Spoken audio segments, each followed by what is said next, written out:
यह मेरा डेडपूल और Wolverine post credit scene video होगा। मुझे पता है कि MCU मूवीज में डेडपूल और वुल्वरिन के भविष्य के बारे में बहुत सारे सवाल हैं। हमारे पास एवेंजर्स 5, एवेंजर्स 6 सीक्रेट वॉर्स आने वाले हैं। मूवी के दौरान MCU में डेडपूल के आने के कई संदर्भ थे। एवेंजर्स और ह्यू जैकमैन के वुल्वरिन के साथ मिलकर और भी मूवीज में वापसी होगी, तो हम सब कुछ बताएंगे। अगर आप चैनल पर बिल्कुल नए हैं तो सभी वीडियो देखने के लिए सब्सक्राइब करना न भूलें और मूवी के अंत में स्पॉइलर से सावधान रहें। हम मूवी के अंत के बारे में बात करेंगे, पोस्ट क्रेडिट सीन और यह भविष्य के लिए क्या सेट करता है, ये डेडपूल और वुल्वरिन को कैसे छोड़ता है और वे भविष्य के लिए क्या संकेत देते हैं। फिल्म के अंत में मैथ्यू मैकफेडिन द्वारा निभाया गया दुष्ट TVA एजेंट पैराडॉक्स TVA पर कब्जा करने और मरने वाली समय सीमाओं से तेजी से छुटकारा पाने की अपनी पुरानी नीति को फिर से लागू करने की कोशिश कर रहा है। वह पहले की तरह चीजों के बारे में बहुत सारे चुटकुले बनाता है। लोकी सीजन 1 और Loki season 2। Film Loki season 2 की घटनाओं के बाद होती है, इसलिए आपको कहानियों के भगवान की कल्पना करनी होगी। लोकी मल्टीवर्स के बीच में बैठा है, अपने पेड़ की संरचना के साथ सब कुछ एक साथ रखता है। वहाँ यही कारण है कि TVA दृश्यों की पृष्ठभूमि में आप पेड़ की संरचना में व्यवस्थित समय रेखाएं देखते हैं। लोकी सीजन 2 के अंत का संदर्भ देने के लिए पैराडॉक्स को TVA के संचालन के नए तरीके से नफरत है। वह समय सीमाओं से तेजी से छुटकारा पाने के लिए एक टाइम रिपर बनाता है। यह एक बिल्कुल नया उपकरण है जिसे उन्होंने फिल्म के लिए बनाया है। ये लोकी सीजन 1 लोकी सीजन 2 के दौरान मौजूद नहीं था। इसका काम की रचनाओं से कोई लेना देना नहीं था। दूसरी बड़ी अवधारणा जो उन्होंने इस फिल्म के उद्देश्य से पेश की, एक बिल्कुल नए विचार की तरह है। एंकर प्राणी है। मुझे लगता है कि यह भी एक तरह का गुप्त युद्ध है, लेकिन यह एंकर में लोकी एपिसोड से कुछ नहीं है। इस फिल्म के अनुसार प्राणी एक समय रेखा में एक प्राणी है जो इतना महत्वपूर्ण है कि वह समय रेखा के लिए एक एंकर के रूप में कार्य करता है, और एक बार जब वह मर जाता है या वह मर जाती है तो ये समय रेखा को नष्ट कर देता है। लेकिन ऐसा होने में लगभग 1000 साल लगते हैं। विरोधाभास इतना लंबा इंतजार नहीं करना चाहता। वह चीजों को छांटने में सक्षम होना चाहता है, समय रेखा से छुटकारा पाना चाहता है, जैसे वे लोकी सीजन 1 की घटनाओं से पहले करते थे। लोकी सीजन 2 इस प्रकार टाइम रिपर, इसका उद्देश्य ये बताना है कि वह फिल्म में ऐसा क्यों कर रहा है, जबकि लोकी सीजन 2 की घटनाओं ने स्पष्ट किया कि TVA अब ऐसा नहीं कर रहा है। वह TVA के अंदर एक दुष्ट एजेंट है जो अंततः TVA पर कब्जा करने की कोशिश कर रहा है। वह फिल्म के दौरान कैसेंड्रा नोवा के साथ सह खलनायक है। विरोधाभास, दुष्ट समूह कैसेंड्रा नोवा को धोखा देता है, जिसके साथ TVA ने बड़े TVA की तरह समझौता किया था कि वह शून्य ग्रह पर जो चाहे कर सकती है जब तक वह वहां रहेगी। शून्य विरोधाभास उसे मारने की कोशिश करता है क्योंकि वह अब उसके साथ व्यवहार नहीं करना चाहता, इसलिए वह शून्य को छोड़ देती है और टाइम रिपर लेती है, जिसका उपयोग सभी समय रेखाओं को नष्ट करने के लिए करती है ताकि शून्य अस्तित्व में बचा हुआ एकमात्र ग्रह बन जाए। आप में से बहुत से लोगों ने शायद पृष्ठभूमि में इस विचार को उठाया हो। यह अनिवार्य रूप से गुप्त युद्ध होगा। सीक्रेट वॉर्स का अंत कुछ इस तरह होता है, पूरा मल्टीवर्स नष्ट हो जाता है लेकिन एक ग्रह बच जाता है, बैटल वर्ल्ड। शून्य कॉमिक्स में बैटल वर्ल्ड के एक संस्करण जैसा है। कई अन्य ब्रह्मांडों के लोग सभी एक ही ग्रह पर एक साथ जमा हो जाते हैं। सीक्रेट वॉर्स के संदर्भों के बारे में अधिक जानकारी जब मैं अपना पूरा विश्लेषण और ईस्टर एग्स वीडियो बनाऊंगा, क्योंकि सीक्रेट वॉर्स और द एवेंजर्स के लिए कुछ विशिष्ट संदर्भ हैं। सामान्य तौर पर डेडपूल और वुल्वरिन ने कैसेंड्रा नोवा को रोकने के बाद डेडपूल कोर को कई और कैमियो में हराया। ये भी मेरे पूरे विश्लेषण में होगा ईस्टर एग्स वीडियो, क्योंकि इसमें डेडपूल के लगभग 100 विभिन्न संस्करण हैं। यहाँ तक कि उस दौरान स्टैनली का कैमियो भी देखा गया था। मुझे उम्मीद नहीं थी कि हमें उनकी मृत्यु के बाद स्टैनली के कई और कैमियो दृश्य देखने को मिलेंगे, तो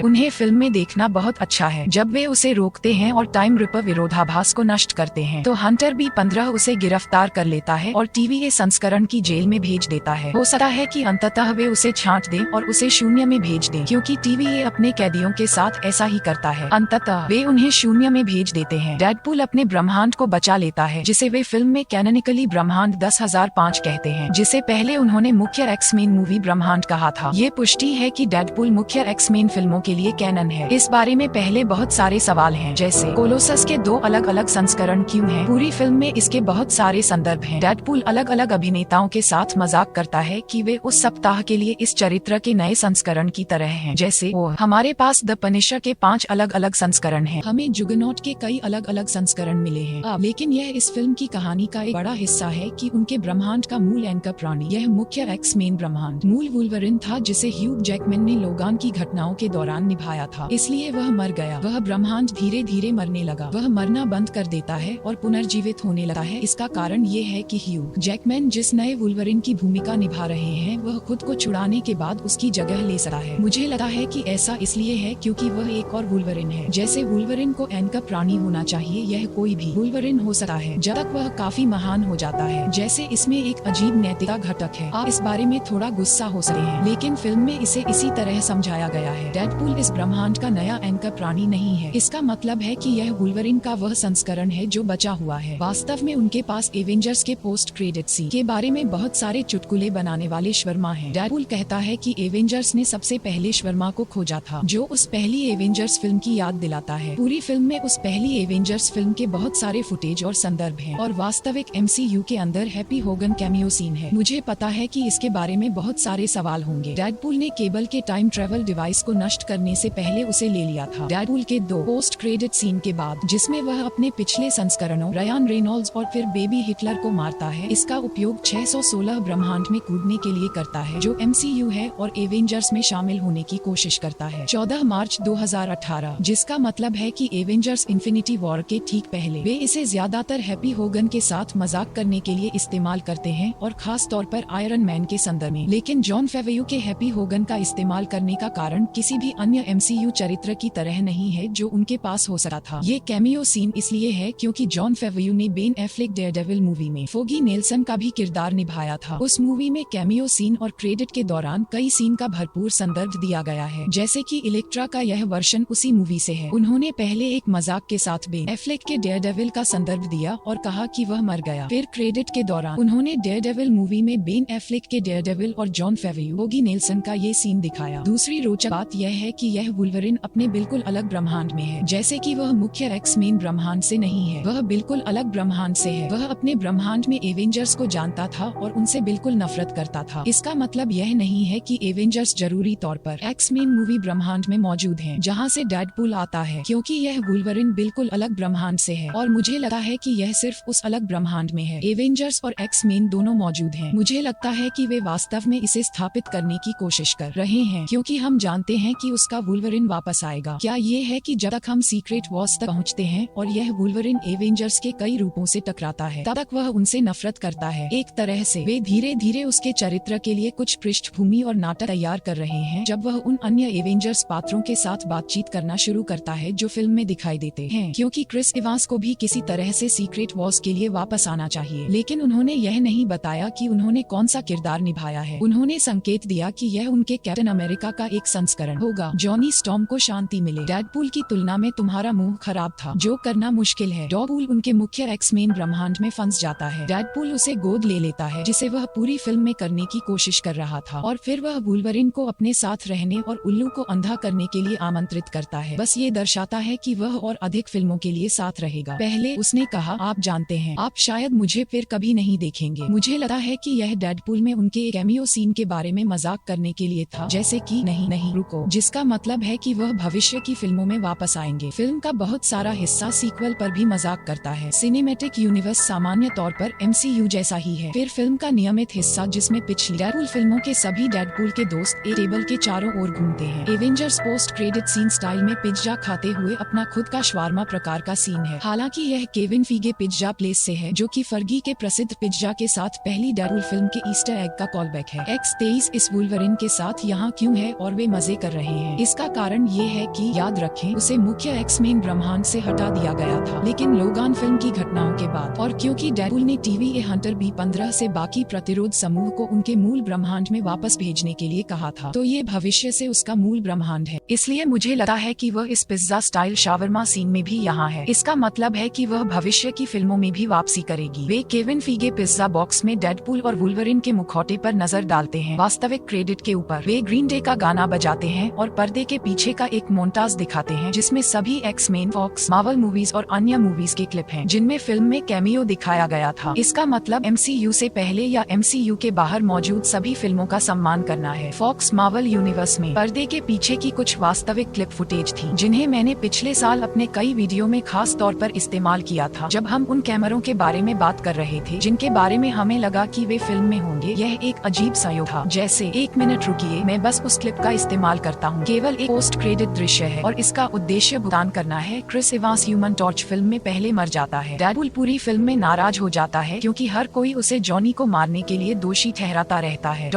वह कैसेंड्रा नोवा के एक्स-मेन बैरन और क्रिस इवांस द्वारा एक साथ फंसने की घटनाओं को फिर से दोहराता है। जॉनी स्टॉर्म बस पूरी मोटर माउथ बन जाता है। ये पूर्वाभास करने के लिए आगे बढ़ता है कि कैसेंड्रा नोवा अंततः उसे कैसे मार देगी, ये कहते हुए कि वह चाहता है कि वह उसकी सारी त्वचा फाड़ दे। बाद में जब वे कैसेंड्रा नोवा से मिलते हैं तो डेडपूल मूल रूप से जॉनी द्वारा कही गई बात को दोहराता है और वह दावा करने की कोशिश करता है कि डेडपूल इसे बना रहा है। उसी टीवी कमरे में फुटेज को फिर से चलाने के बाद जिसमें वह इस पूरे समय जा रहा था, वह कहता है समझ गया 10 लेता है। पैट इसे बंद कर देता है और फिर इसे स्क्रीन से बाहर ले जाता है, लैग को पटक देता है। ध्यान रखें, हालांकि वह फिल्म को टीवीए में वापस जाकर समाप्त करता है। उसके पास अभी भी एक अस्थायी पैड है, इसलिए मुझे लगा है कि इसका उद्देश्य यह विचार स्थापित करना है कि वह सीक्रेट वॉर्स क्रॉसओवर यूनिवर्स में फिर से कैसे वापस आ सकता है। लेकिन अभी के लिए वह अभी भी अपनी धरती पर है, जैसे कि वह मुख्य एक्स-मेन यूनिवर्स में आराम कर रहा है। दूसरी दिलचस्प बात यह है कि क्रेडिट के अंत में कोई टैगलाइन नहीं है, जैसे कि उनके पास एक सामान्य एमसीयू मूवी है जिसमें कहा गया है कि फलां व्यक्ति वापस आएगा, जैसे कि थानोस एवेंजर्स इन्फिनिटी वॉर के बाद वापस आएगा क्योंकि हम जानते थे कि एवेंजर्स एंड गेम हो रहा है। ऐसा कोई संदेश नहीं है जो कहता है कि डेडपूल और वुल्वरिन वापस आएंगे। मुझे लगता है कि केविन फीगे की वजह से वह इसे हवा में छोड़ना चाहता है, इसलिए लोगों को आश्चर्य है कि क्या वे फिल्म में वापस आएंगे। ये फिल्म मूल एक्स-मेन फॉक्स मार्वल फिल्मों के लिए बुकिंग थी क्योंकि वे चीजों को एमसीयू में स्थानांतरित करते हैं। अब उन्होंने एवेंजर्स एंड गेम के अंत में भी यही किया, जैसे कि इसमें यह नहीं कहा गया कि एवेंजर्स वापस आएंगे, इसमें कुछ भी नहीं कहा गया, इसमें केवल अंतिम क्रेडिट था और फिर बूम ने एक लैग को पटक दिया। लेकिन ह्यूग जैकमैन ने भविष्य की मार्वल फिल्मों में वापस आने के लिए एक डील साइन की है, संभवतः कई फिल्में। अब मूल रूप से ये केवल सीक्रेट वॉर्स होने जा रहा था, लेकिन अब संभवतः कई फिल्में होंगी। वह वापस आ गया है। केविन फीगे, आपने कहा कि वह जल्द ही वुल्वरिन की भूमिका में नहीं आने वाला है। इसका मतलब ये है कि ह्यूग जैकमैन काफी लंबे समय तक वुल्वरिन बने रहेंगे और वे फिल्म के दौरान इस बारे में बहुत मजाक करते हैं जब तक कि वह 90 साल का नहीं हो जाता, जो शायद अब सच साबित होने जा रहा है। मुझे पता है कि उन्होंने जो चीजें उठाई हैं उनके बारे में 1 अरब से ज्यादा सवाल हैं, जैसे डेडपूल स्पाइडरमैन का संस्करण जानता है, वह कौन सा स्पाइडरमैन है। मैं इस बारे में अपने पूरे विश्लेषण के दौरान बात करूंगा और पूरी फिल्म के लिए ईस्टर एग्स के बारे में बात करूंगा। यह शायद 2 घंटे का वीडियो होगा जिसे शनिवार सुबह पोस्ट किया जाएगा, इसलिए मेरे चैनल के लिए अलर्ट चालू करना सुनिश्चित करें ताकि आप इसे मिस न करें। ईस्टर एग्स को देखने के लिए फिल्म को 5 बार और देखना होगा। अपनी सभी प्रतिक्रियाएं नीचे टिप्पणियों में पोस्ट करें। और दूसरी बड़ी चीज जो इस सप्ताहांत हो रही है वह है कॉमिक-कॉन। मार्वल ने फैंटास्टिक फोर गैलेक्टिक्स के बारे में एक बड़ा खुलासा किया है जो शनिवार रात को होने वाला है।